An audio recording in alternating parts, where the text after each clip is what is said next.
Hello friends, welcome back to story with Joey. आज हम सुनेंगे फेस्टिवल्स ऑफ द हार्ट का पार्ट 5।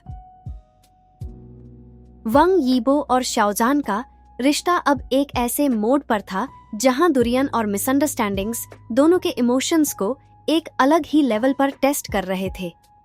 एक तरफ प्यार था और दूसरी तरफ इनसिक्योरिटीज और एक्सपेक्टेशंस। दुरियों ने उनका कनेक्शन वीक कर दिया था, लेकिन अब दोनों के दिलों में एक ही सवाल था, क्या उनका रिश्ता अब भी उतना ही स्ट्रॉन्ग है जितना पहले था। वंग यीबो के डिपार्चर के बाद शाओजान ने अपने आप को पूरा फोकस अपने आर्ट और एग्जीबिशंस पर कर लिया था। पियर के मेंटरशिप के नीचे उसका करियर काफी ग्रो कर रहा था, लेकिन उसके दिल का एक हिस्सा अब भी वंग यीबो के साथ था।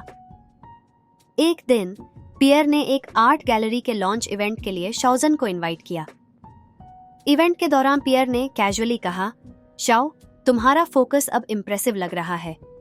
तुम्हें ये डिस्ट्रैक्शन फ्री माइंडसेट मेंटेन करना चाहिए।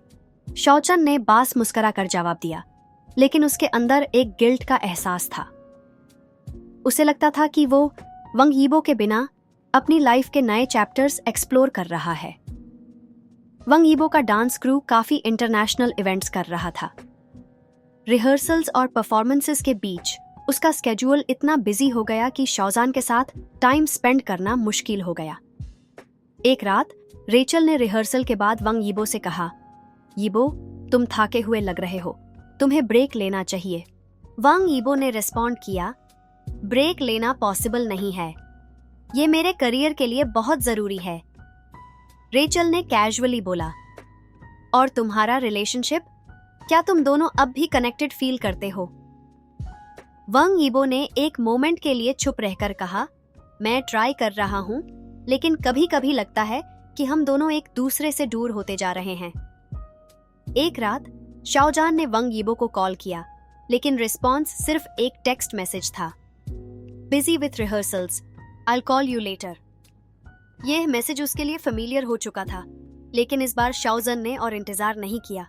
उसने पियर के सजेस्शन पर एक और प्रोजेक्ट एक्सेप्ट कर लिया जो उसके लिए और डिमांडिंग था।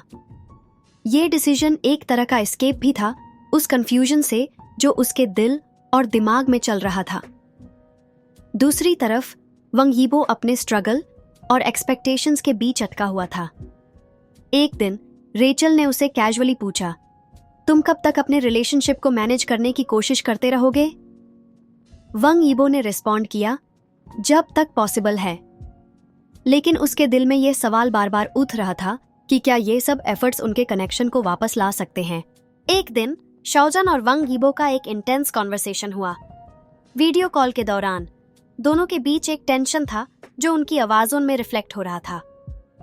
शाओजान, यीबो, मुझे लगता है हम दोनों एक दूसरे के लिए टाइम नहीं निकाल पा रहे। तुम्हारे प्रायोरिटीज अलग हैं और मेरी अलग। वंग यीबो, जान, मैं कोशिश कर रहा हूं, लेकिन क्या तुम नहीं समझ सकते कि मेरा ये फेज टेम्पररी है? शाओजान, और अगर ये टेम्पररी ना हो, अगर ये हमेशा का है, तो क्या तुम्हें लगता है कि हम इसे हैंडल कर पाएंगे? वंग यीबो चुप था। उसके पास इस सवाल का जवाब नहीं था। रेचल और पियर का इम्पैक्ट दोनों के डिसीजंस और इमोशंस पर अब और ज्यादा होने लगा था। एक तरफ रेचल वंग यीबो के करियर को लेकर सपोर्टिव थी, लेकिन उसका फ्रेंडशिप वंग यीबो के लिए एक इमोशनल क्रच बन चुका था। दूसरी तरफ पियर शाओजान के प्रोफेशनल ग्रोथ को प्रायोरिटाइज करते हुए उसका कॉन्फिडेंस बढ़ा रहा था। एक दिन रेचल ने कैजुअली वंग यीबो से कहा, sometimes you have to let go of things that hold you back, even if it's hard. दूसरी तरफ पियर ने शाओजान से कहा, तुम्हारा आर्ट तुम्हारे इमोशंस को रिफ्लेक्ट करता है, लेकिन अगर तुम अपने जज्बात में क्लैरिटी नहीं ला पाओगे तो ये तुम्हारे काम पर असर डालेगा। ये दोनों स्टेटमेंट्स उनके दिमाग में डाउट्स और फियर्स को और बढ़ा रहे थे। वंग यीबो अपनी टीम के साथ एक परफॉर्मेंस के लिए चाइना वापस आया। उसने शाओजान को एक छोटी सी मीटिंग के लिए बुलाया।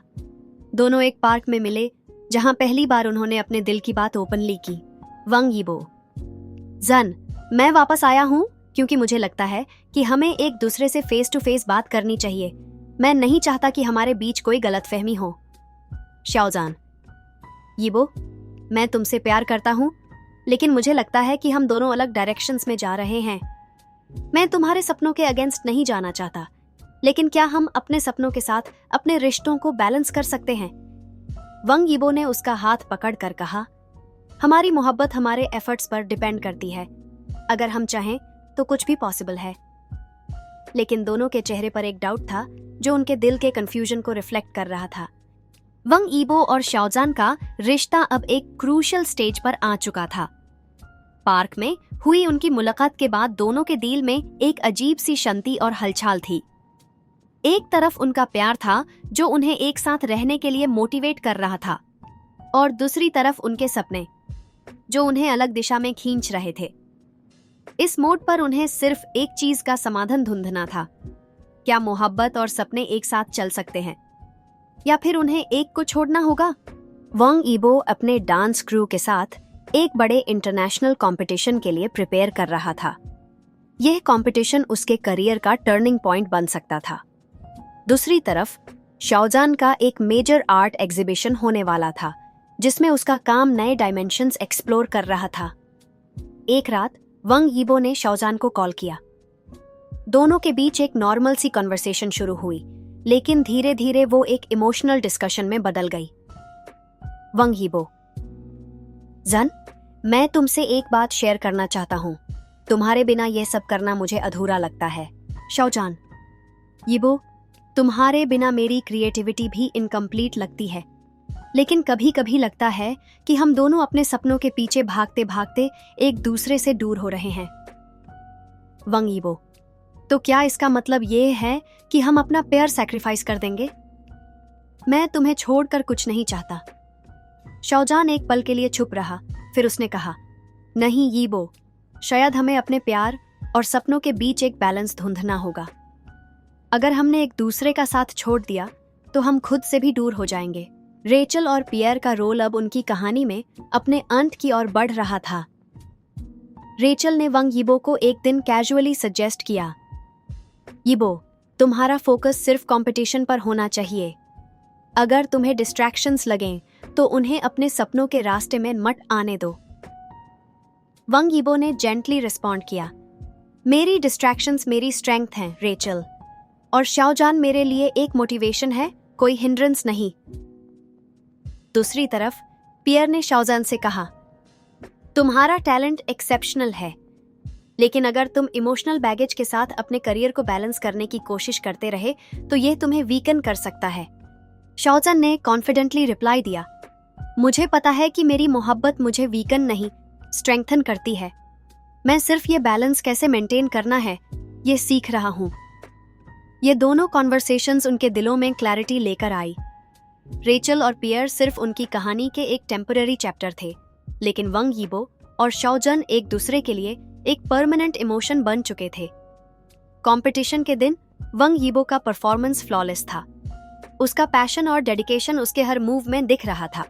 जब उसका परफॉर्मेंस खत्म हुआ तो उसने अपने फोन पर सबसे पहला काम किया शाओजान का मैसेज चेक करना। शाओजान ने एक छोटा सा मैसेज भेजा था, प्राउड ऑफ यू ऑलवेज। दूसरी तरफ शाओजान का आर्ट एग्जीबिशन भी सक्सेसफुल रहा। उसका एक पेंटिंग जो उसने वंग यीबो के लिए डेडिकेट की थी, सबसे ज्यादा अटेंशन ग्रैब कर रही थी। एग्जीबिशन के बाद उसने वंग यीबो को कॉल किया, शाओजान, तुम्हारा परफॉर्मेंस अमेजिंग था यीबो, मैंने रिकॉर्डिंग देखी। वंग यीबो, और तुम्हारी पेंटिंग? मैंने देखी, वो जो तुमने मेरे लिए डेडिकेट की है। तुम जानते हो, तुम मेरी इंस्पिरेशन हो। कंपटीशन और एग्जीबिशन के बाद दोनों ने एक दूसरे के लिए टाइम निकालने का प्रॉमिस किया। वंग यीबो ने डिसाइड किया कि वो अपने डांस के साथ अपना पर्सनल टाइम भी प्रायोरिटाइज करेगा। दूसरी तरफ शाओजान ने डिसाइड किया कि वो अपने आर्ट और वंग यीबो के साथ अपने रिलेशनशिप के बीच एक बैलेंस क्रिएट करेगा। एक दिन वंग यीबो ने कैजुअली पूछा, जान, क्या तुम मेरे साथ एक डांस प्रोजेक्ट करना चाहोगे? शाओजान ने सरप्राइज होके कहा, डांस और मैं? तुम्हें लगता है मैं कर पाऊंगा? वंग यीबो ने मुस्कुरा कर कहा, तुम मेरी पेंटिंग हो और मैं तुम्हारा डांस। एक दूसरे के टैलेंट को एक्सप्लोर करने का ये बेस्ट टाइम है। ये बात उनके रिश्तों के एक नए चैप्टर की शुरुआत थी। जहां मोहब्बत और सपने एक साथ चलने लगे। वंग यीबो और शाओजन का रिश्ता अब एक नए फेज में एंटर हो चुका था। दोनों ने डिसाइड किया था कि वो एक दूसरे के सपनों का हिस्सा बनेंगे, ना कि एक दूसरे के रास्ते की रुकावट। ये फैसला उनके प्यार और समझदारी को और गहरा बना रहा था। लेकिन जिंदगी के नए चैलेंजेस उनका इंतजार कर रहे थे और अब देखना यह था कि क्या उनका रिश्ता नए इम्तिहानों का सामना कर सकेगा। वंग यीबो और शाओजन का डांस और आर्ट कोलैबोरेशन उनके रिश्तों के लिए एक नई शुरुआत थी। दोनों ने डिसाइड किया कि वो एक स्पेशल प्रोजेक्ट पे काम करेंगे जो आर्ट और डांस का एक यूनिक ब्लेंड होगा। वंग यीबो ने एक दिन शाओजान से कहा, जान, तुम्हें पता है, मैं तुम्हारे इमोशंस को अपने डांस में रिफ्लेक्ट करना चाहता हूं। तुम्हारे कैनवस पर जो फीलिंग्स हैं वो मेरे मूव्स के थ्रू लोगों तक पहुंचनी चाहिए। शाओजन ने ई के पाल के लिए सोचा और फिर मुस्करा कर कहा, और मैं तुम्हारे डांस की एनर्जी को अपने कलर्स में कैप्चर करना चाहता हूँ।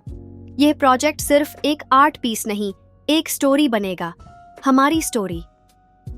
रेचल और पियर अब उनकी कहानी में सिर्फ एक सपोर्टिंग रोल प्ले कर रहे थे। एक दिन रेचल ने वंग यीबो से कहा, यीबो, तुम्हारे और शाओजान के बीच जो बॉन्डिंग है वो यूनिक है।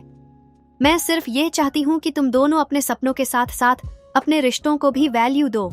वंग यीबो ने रेचल का शुक्रिया अदा किया और कहा, तुमने मुझे हमेशा सपोर्ट किया है रेचल, लेकिन अब मुझे अपने और शाओजान के सपनों को एक साथ जीना है। दूसरी तरफ पियर ने शाओजान से कहा, स्याओ, तुम्हारा ग्रोथ देखकर मुझे खुशी होती है, लेकिन एक आर्टिस्ट के लिए सबसे जरूरी होता है कि वो अपने इमोशंस को कभी कॉम्प्रोमाइज ना करे। तुम और वंग यीबो एक दूसरे के इमोशंस का सोर्स हो और मुझे लगता है कि तुम दोनों एक दूसरे के साथ और नए डायमेंशंस एक्सप्लोर करोगे। कोलैबोरेशन की प्लानिंग के दौरान वंग यीबो और शाओजान ने एक छोटी सी टीम बनाई जो उनकी क्रिएटिव विजन को एग्जीक्यूट करने में मदद करेगी। टीम में कोरियोग्राफर्स, सेट डिजाइनर्स और आर्टिस्ट्स शामिल थे। एक दिन रिहर्सल के दौरान वंग यीबो ने शाओजान को एक मूव परफॉर्म करते हुए देखा। शाओजान प्रैक्टिस करते वक्त थोड़ा हेसिटेंट था, लेकिन उसके चेहरे पर एक डिटर्मिनेशन दिख रहा था। वंग यीबो ने उसका हाथ पकड़कर कहा, जन, तुम्हें लगता है कि तुम डांस नहीं कर सकते, लेकिन तुम्हारे मूव्स में वो ऑनेस्टी है जो मेरे डांस को एक नई रोशनी दे सकती है। शाओजन ने हंसी में कहा, और तुम्हें लगता है कि तुम पेंट नहीं कर सकते, लेकिन तुम्हारे एक एक मूव में वो फ्लूइडिटी है जो मेरी पेंटिंग में एक नए डायमेंशन ला सकती है।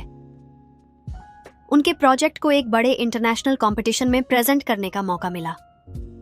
ये कंपटीशन आर्ट और डांस के फ्यूजन को प्रमोट करता था और वंग यीबो और शाओजन का प्रोजेक्ट इस कंपटीशन का सेंटरपीस बनने वाला था।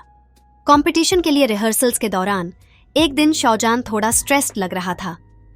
वंग यीबो ने उसे कहा, जन, हम सिर्फ अपने इमोशंस एक्सप्रेस करने आए हैं, रिजल्ट मैटर नहीं करता, हमारी स्टोरी मैटर करती है। शाओजान ने कॉन्फिडेंट होकर कहा, तुम सही कह रहे हो यीबो, हम यह प्रोजेक्ट अपने लिए कर रहे हैं, ना कि किसी और के लिए। कंपटीशन के दिन वंग यीबो और शाओजान का परफॉर्मेंस एक मास्टरपीस बन गया। स्टेज पे उनका सिंक्रोनाइजेशन इतना परफेक्ट था कि ऑडियंस उनकी स्टोरी में खो गई। परफॉर्मेंस के दौरान वंग यीबो के डांस मूव्स और शाओजान के पेंटेड बैकग्राउंड्स का ब्लेंड एक मैजिकल एक्सपीरियंस क्रिएट कर रहा था। जब परफॉर्मेंस खत्म हुआ तो ऑडियंस ने खड़े होकर उनके लिए तालियां बजाई। कंपटीशन के बाद वंग यीबो और शाओजन को एक international art and dance tour का ऑफर मिला। यह टूर उनके रिश्तों और सपनों के लिए एक नई शुरुआत बन सकता था। एक रात दोनों ने बीच पर वॉक करते हुए अपने सपनों के बारे में बात की। वंग यीबो ने कहा, जन, मुझे लगता है कि हमारी जर्नी अब शुरू हुई है। शाओजन ने उसका हाथ पकड़कर कहा, और ये जर्नी हमेशा एक साथ चलेगी। To be continued. क्या वंग यीबो और शाओजन अपने नए टूर के चैलेंजेस का सामना कर पाएंगे? क्या उनका रिश्ता नए लोगों और नए सर्कमस्टेंसेस के बीच उतना ही स्ट्रांग रहेगा?